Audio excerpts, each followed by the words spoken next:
This is an interview, and before we start, before all those dummies, they start saying to me, CP, those are actors.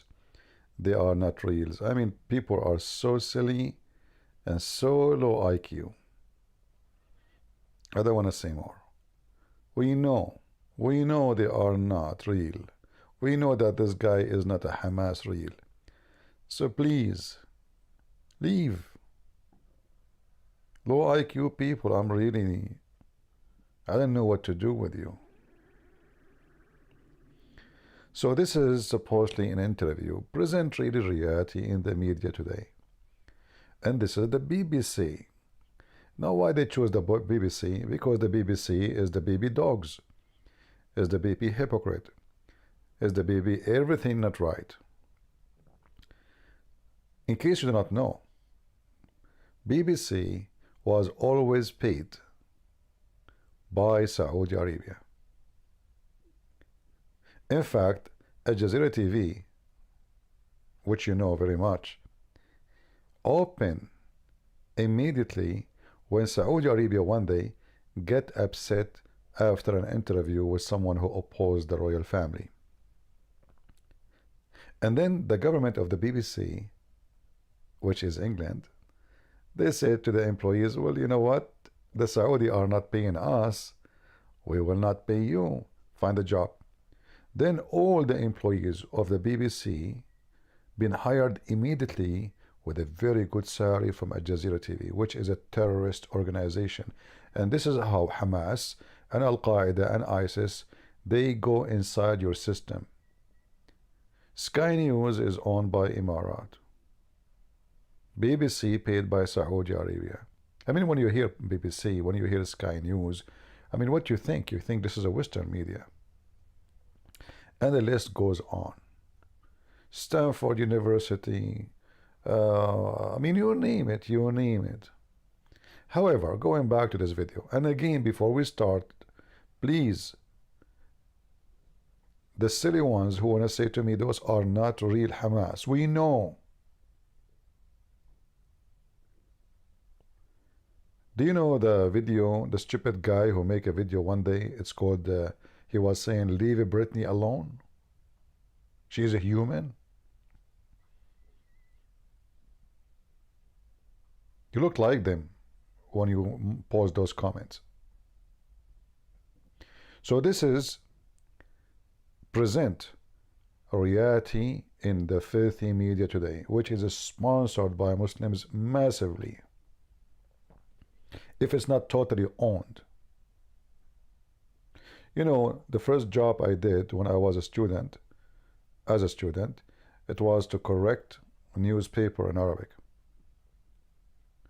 The newspaper I work in, I go, you know, like the old days, you have to print the papers, and my job start after like 9:30, and then by the early morning we have to be done. We check all the grammar in the newspaper, if there's any writing mistake or typing mistakes, and then the newspaper will be sent to the printing shop. And because this is my job now, I have to read the whole newspaper.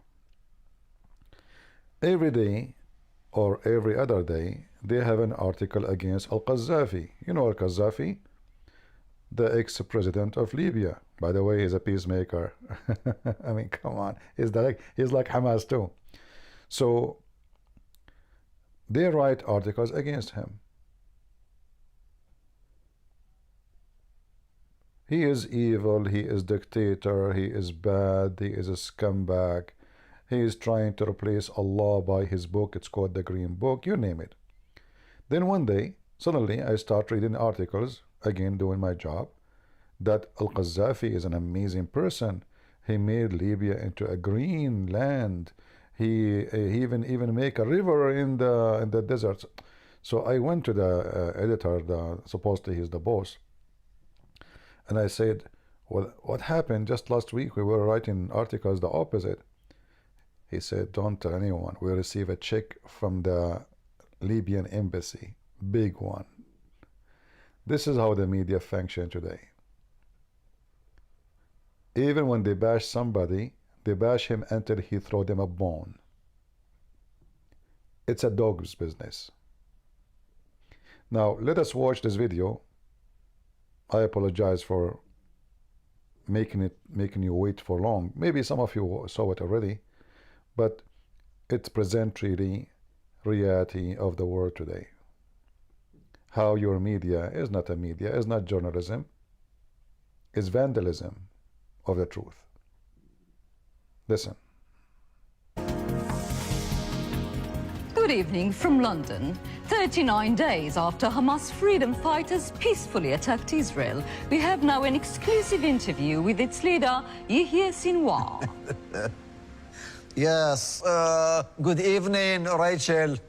Let me just correct you. Oh. There were also freedom rapists and freedom butchers. Of course, I apologize. Mr. Sinwar, I understand that you are now working towards a ceasefire. Yes, Rachel, you know me. Wherever there is fire, I say, let's seize it. All we are saying is give ceasefire a chance. The fire must be seized. Yeah, the situation in Gaza is terrible, Rachel.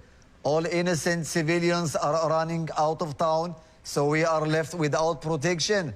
With no human shield at all. So unfair. So unfair. And our hospitals, Rachel, our schools, all run out of rockets. Oh. How are we supposed to kill Jews like this? I mean, with lectures? Actually, we've tried that one. Didn't work. I plead to the world. We need a ceasefire. We are tired. We need a break. Don't forget, we started a day earlier than the Israeli. So a day earlier. Unfair, so unfair. But I understand the Zionists refused to put down the weapons. Yes. Can you imagine? Can you imagine? All we want is a little time to rearm before we continue to kill them, and they won't let us. I'm sorry, Mr. Sinwar. I can't hear you. All this noise in the background. Yeah, I'm sorry, Rachel. There is a baby here. Could you please get him to be quiet? Yeah, I wish I could. He's not mine, and his mother is in Israel. Never mind. Okay, look, it's really hard to conduct an interview with this noisy kidnapped baby. Is he always like that?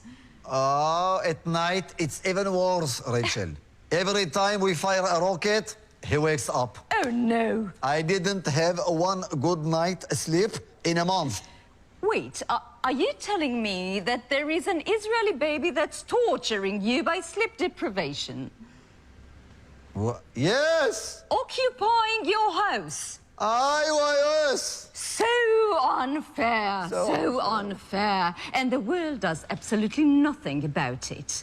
I really hope you'll get a ceasefire soon. Thank you so much, Mr. Sinwar. No. Thank you, Rachel. And now, please stay with us for a moment of history. On this day in 1944, heartless Winston Churchill refused a ceasefire and continued the genocidal attack on Nazi Germany. As we well know now, far more German civilians have